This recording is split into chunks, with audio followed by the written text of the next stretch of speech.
Radhe Radhe everyone, आप देख रहे हैं सीरियल सियापा, जहां पे मिलती है आपको आप ही के फेवरेट शोज की इंटरेस्टिंग अपडेट। आज रात के टीवी सीरियल राधा कृष्ण की कहानी में क्या कुछ खास होने वाला है, चलिए आपको बताते हैं। आज रात के एपिसोड की शुरुआत में दिखाया जाएगा कि राधा सबको ये बताती हुई नजर आएंगी कि मैं हंस से विवाह करने के लिए सज्ज हूँ। जिसे सुनकर सभी लोग काफ़ी ज़्यादा शौक में आ जाएंगे। यहाँ पर कृष्ण कहते हैं कि राधा, इसकी क्या आवश्यकता है। तभी कृष्ण कहते हैं कि मैंने पूरे होश हवास में सुनिश्चित ये किया है कि मैं हंस के विवाह प्रस्ताव को स्वीकार करूंगी और उसके साथ विवाह करूंगी।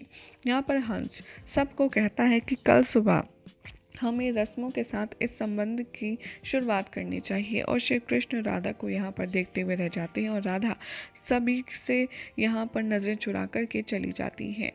और यहाँ पर जो हंस और दिव्यांश हैं, ये दोनों ही हर हर महादेव का जाप ऐसे करते हैं जैसे सब महादेव की आशीर्वाद की वजह से ही हो रहा हो। और यहाँ पर हंस बहुत ज़्यादा शो ऑफ करता है कि महादेव के आज चमत्कार की वजह से ही ये सब कुछ हुआ है। महादेव नहीं होते तो आज राधा मुझसे विवाह करने के लिए सज्ज नहीं होती। आपका कोटि कोटि धन्यवाद। यहाँ पर कैलाश में माँ पार्वती कहती हैं महादेव से कि ये तो ऐसे प्रस्तुत कर रहा है आपकी छवि जैसे ये सब कुछ करने के लिए आपने ही इससे सहारा दिया हो और आपके आशीर्वाद की वजह से ही ये हो रहा है। इससे तो श्री कृष्ण और श्री राधा को काफ़ी ज़्यादा गलतफहमी हो सकती है। और देखें श्री कृष्ण और राधा कितनी ज़्यादा समस्या में, परेशानी में है। महादेव कहते हैं कि हाँ गौरी, तुम ऐसा कह रही हो क्योंकि तुम्हें मेरी चिंता है, लेकिन मुझे ऐसा नहीं लगता कि श्री कृष्ण और राधा को ये लगेगा कि ये सब कुछ मैंने करवाया है, मेरी वजह से हो रहा है। इधर राधा को समझाने के लिए, उनसे बात करने के लिए रुक्मिणी और रेवती आती हैं और कहती हैं कि राधा, ये तुमने क्या किया। एक असुर के डर से तुमने इतना बड़ा डिसीजन ले लिया, ये तुमने ठीक नहीं किया। कम से कम श्री कृष्ण के बारे में तो सोचा होता। तभी बलराम दाऊ आते हैं और कहते हैं कि रुक्मिणी ठीक कह रही हैं, आखिर तुमने ऐसा नहीं करना चाहिए था। अगर तुमने हंस के दबाव में आकर के ये कहा है तो मैं कह रहा हूँ तुम अपना निर्णय बदल लो। क्या होगा अगर हमें द्वारका की समस्त सेना भी युद्ध के लिए लगानी पड़े तो मैं लगा दूंगा, लेकिन तुम्हें मैं ऐसे एक असुर के साथ में जाते हुए नहीं देख सकता। राधा कहती है नहीं दाऊ, युद्ध ही तो नहीं करना है। इससे पहले भी महाभारत में युद्ध हुआ था, उसका परिणाम क्या हुआ। बेगुनाह लोगों की जान गई। मैं नहीं चाहती कि मेरे चक्कर में कोई युद्ध हो और किसी मासूम की जान जाए। इसीलिए जो मैंने निर्णय लिया है वही उचित है। या रुक्मिणी राधा को समझाने का और प्रयास करती हैं। राधा कहती हैं कि बस जो मैंने कह दिया वो मेरा सुनिश्चित निर्णय है और ये कोई भी नहीं बदल सकता। धन्यवाद। और यहाँ पर सबको जाने के लिए राधा कहती हैं, मुड़कर खड़ी हो जाती हैं और बहुत रोती हैं। सभी लोग काफ़ी ज़्यादा उदास होकर के वहाँ से चले जाते हैं। रात हो जाएगी, जहाँ पर राधा सोचते सोचते रो रही होंगी। तभी श्री कृष्ण आएंगे खाना लेकर के और राधा उन्हें देखकर कहेंगी कि कृष्ण मुझे भूख नहीं है। कृष्ण कहेंगे कि अच्छा, तुम्हें भूख क्यों नहीं है। और इतने प्यार से राधा को देखेंगे कि उनसे रहा नहीं जाएगा और वो रोकर उनके गले लग जाएंगी और राधा के आंसू नहीं थमेंगे। कृष्ण राधा के आंसू पोंछेंगे और कहेंगे कि क्या हुआ राधा। तभी राधा कहती हैं कि क्या तुम्हें भी यही लगता है कि मैंने जो किया है वो अनुचित है, वो ठीक नहीं है। तभी कृष्ण कहते हैं उचित अनुचित कुछ नहीं होता। कभी कभी हमारे हृदय को लगता है कि हमें ये कार्य करना चाहिए और इसलिए हम वो कार्य करने के लिए सच्चे हो जाते हैं। इसमें भला उचित अनुचित कैसा। और एक बात बताओ, जो भी परेशानी है वो तो आई है और वो आके ही रहेगी। क्या तुम्हारे भूखे रहने से और रोने से ये ख़त्म हो जाएगी?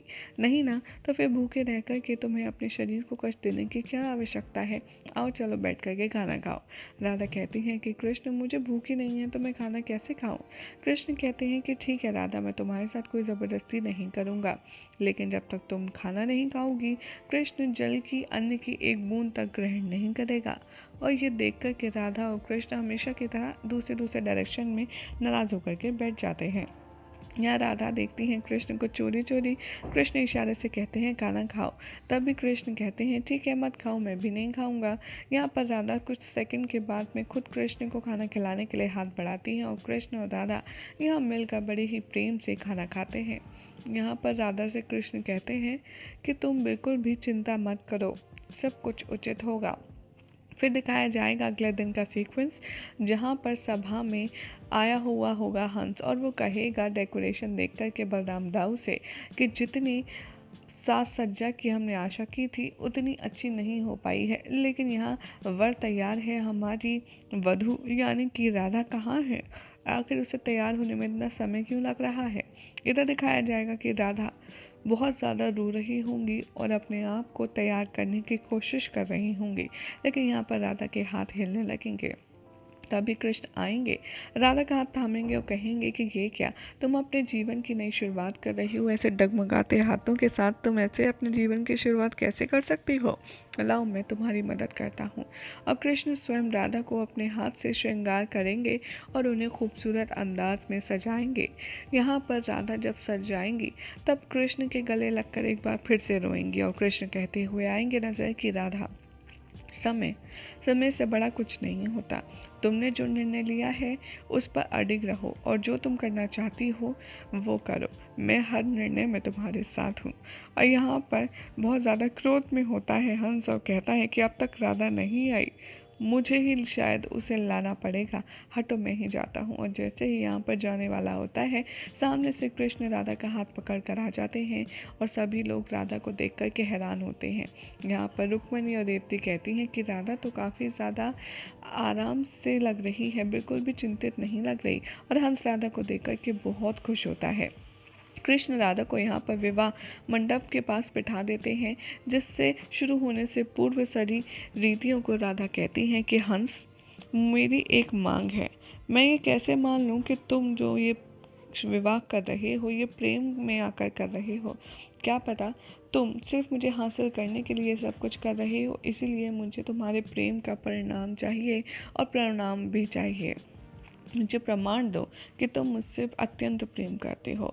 हंस राधा को देखकर इतना खुश होता है और कहता है कि ठीक है, तुम बताओ मुझे, मैं ऐसा क्या करूं जिससे तुम्हें यकीन हो जाए कि मैं तुमसे अत्यधिक प्रेम करता हूं। राधा कहती है कि मेरी एक मांग है, तुम्हें मुझे मेरे वजन जितना स्वर्ण में तोलना होगा। हंस ये सुनकर के हंसता है और कहता है बस इतनी छोटी सी मांग। तभी यहाँ पर जो हंस का भाई होता है वो भी हंस की बहुत तारीफ करता है और कहता है कि राधा, मेरा भ्राता अपनी जुबान से कभी नहीं पलटता और मेरा भाई अपने आगे किसी की सुनता भी नहीं है, लेकिन जब से तुम इसके जीवन में आई हो तब से ये तुम्हारे स्वर सुनकर मौन हो जाता है। ये तुमसे अत्यधिक प्रेम करता है, ये मुझे पता है। राधा कहती है ये मैं तुमसे नहीं बल्कि स्वयं हंस से पूछ रही हूँ। तुम बताओ क्या करना चाहते हो, तुम मेरे लिए क्या कर सकते हो? यहाँ पर राधा फाइनली अपनी सोने में तोलने वाली शर्त को बता रही है, जिसे सुनकर हंस को लगता है ये तो बहुत ही छोटा सा काम है। वो आदेश देकर अपने सैनिकों को कि तुला लाया जाए और तुला यहाँ पर आ जाता है, जिसमें एक तरफ बहुत सारा सोना रखा होता है, दूसरी तरफ राधा आकर के सिर्फ अपना एक हाथ रखती हैं और वो स्वर्ण जो तुला में रखा होता है वो ऊपर उठ जाता है और राधा का हाथ इतना भारी होता है कि सब उसे देखकर आश्चर्य में रह जाते हैं।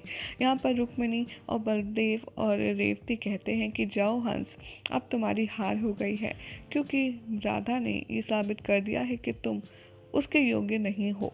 अब ये अपना तुच्छ सोना लेकर के यहाँ से चले जाओ, कभी राधा के साथ विवाह के बारे में सोचना भी मत। हंस कहता है ये तो गंदी बात है, मुझे एक और मौका तो मिलना चाहिए, है ना राधा? तभी राधा कृष्ण की ओर देखती है और इशारों में इन दोनों की बात होती है। तभी राधा कहती है कि ठीक है, तुम्हें एक नहीं 2 अवसर मिलेंगे, लेकिन उससे पहले मेरी एक शर्त है।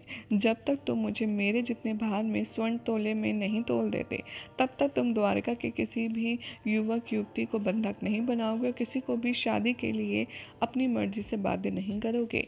राधा की बात सुनकर यहाँ पर कहता है हंस की राधा, मुझे सिर्फ एक ही मौका चाहिए, सिर्फ एक। राधा कहती हैं कि ठीक है, मैं तुम्हें ये प्रॉमिस करती हूँ, मेरा वचन है कि तुम्हें मौका दिया जाएगा, लेकिन तुम मेरी बात कभी मत भूलना। और यही हो जाएगा आज रात के एपिसोड का एंड, जिसमें सब लोग यही सोचते रह जाएंगे कि आखिर राधा इतने ऐसे मौके क्यों दे रही है। यही देखना होगा बेहद इंटरेस्टिंग कि आखिर राधा और कृष्ण के मन में क्या चल रहा है, कि वो कैसे हंस के इस 2 व्यवहार का बदला लेंगे। ऐसी मज़ेदार अपडेट्स के लिए चैनल को सब्सक्राइब करें, वीडियो को लाइक शेयर करना ना भूलें।